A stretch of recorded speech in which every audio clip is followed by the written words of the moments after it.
n'appartiennent pas au PASTEF, c'est des gens qui sont libres de donner leur point de vue. Mais quand on entend le ministre des Finances dire que ni nu mu tuddati gaal bi dafa bëttee fu nekk. donc ça fait un peu peur. Ça veut dire que tal nañ leneen. tal nañ leneen lu organiser référendum surtout que ça fait li ngay organiser référendum. waaw mais sénégalais yi prononcé ne woon ci ba pare. sénégalais yi dañ leen a woo ne leen seen justice. nangam ak nangam ñoo leen daje waxtaan ñu daje. waxtaan tënk jox président. léegi kay président moo ci des. d'accord mais c'est une bonne transition d'ailleurs pour que ñu wax redressement économique bi nga xamante ne. moom la ñuy waajal naka nga ko gisee. plan de redressement économique. xam naa ne pour ma wax naka laa gis dina jafe parce que gisaguma plan bi. te su ma gisee plan bi xëy na ba discuter ci ak ñi nga xam ne ñoom la ci seen xam-xam màcc. su boobaa dinañ mën a waxtaane plan lan lañ siy xaar. voilà lan lañ si mën a xaar bokk. mais dafa am lu am solo Safiatou pour répondre à ta question. Le premier ministre du Sénégal Ousmane Sonko. dafa taxaw mu ne Sénégalais yi j'essaie de schématiser un peu. mu ne Sénégalais yi suñu économie wu réew mi mu ne dafa feebar boo xam ne jéggi na dayo gravement malade.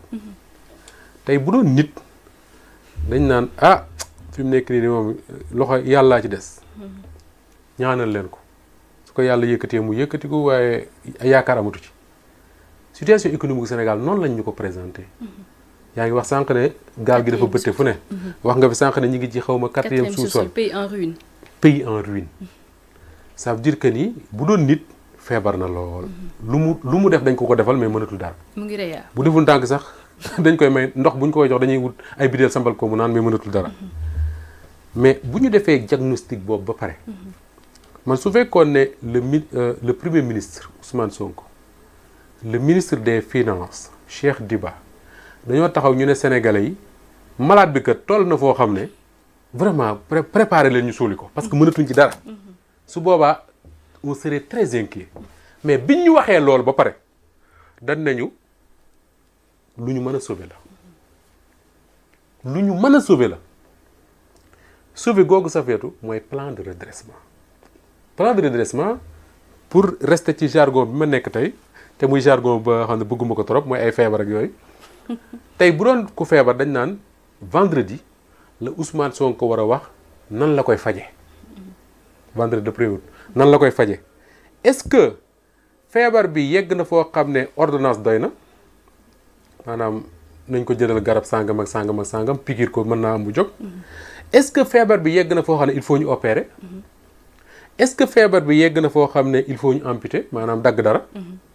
est-ce que feebar bi yegg na foo xam ne waa ji il faut ñu wax ko ne il faut mu bàyyi suukar wala mu bàyyi xorom wala mu bàyyi kaani wala mu bàyyi ceeb wala nangam ak nangam xam naa ñu sant Ndiaye dinañ réew sonn mais quoi qu'il en soit.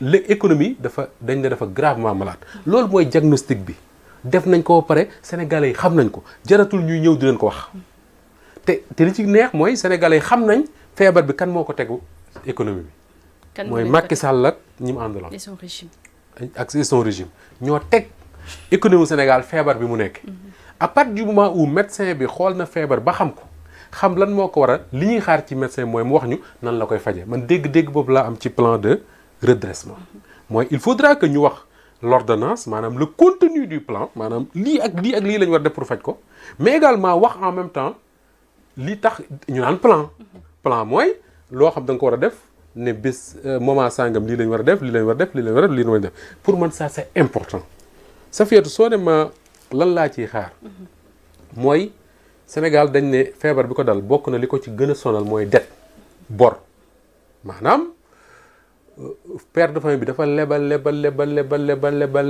ba bu salaire am bu nekkoo salaire am ma nga ca banque ba jërul muy dem ca banque ba parce que salaire ba bor yi fay na ko ba mu war a fayaat yeneen bor su ñëwee ci kër gi timis la fay ñëw bu ñu julli timis ba pare lay làqatu dugg ci kër gi julli timis dugg néegam tëdd parce que bëggul ñu xam ne mi ngi fi su déggee oto gaare ñu ne waa Senelec mu tiit ne coupé nañ courant ba su ubbee robinet bi ndox mi ñëwul mu tiit ne facture bee tax tijji woon ko foofu lañ toll